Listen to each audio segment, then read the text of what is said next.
English alphabet.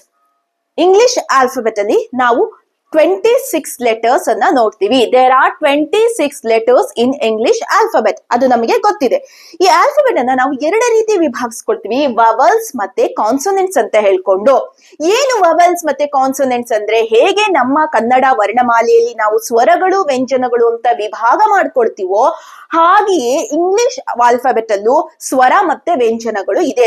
ಯಾವ್ದೆಲ್ಲ ಸ್ವರಗಳು ಅಂದ್ರೆ A, E, I, O, U ಇದೆಲ್ಲ ಸ್ವರಗಳು ಅಂತ ಹೇಳ್ಕೊಂಡು, ಹಾಗೆಯೇ ವ್ಯಂಜನಗಳು ಕಾನ್ಸೋನೆಂಟ್ಸ್ ಗೆ ಬಂದ್ರೆ ಉಳಿದ 21 ಅಕ್ಷರಗಳು 21 ಲೆಟರ್ಸ್ ಏನಿದೆ ಅದೆಲ್ಲ ಕಾನ್ಸೋನೆಂಟ್ಸ್ ಆಗತ್ತೆ. ಓಕೆನಾ?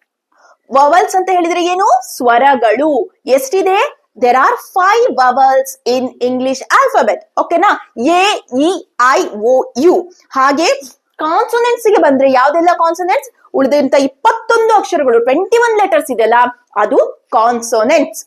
ವವಲ್ಸ್ ಸ್ವರಗಳು, ಕಾನ್ಸೋನೆಂಟ್ಸ್ ವ್ಯಂಜನಗಳು.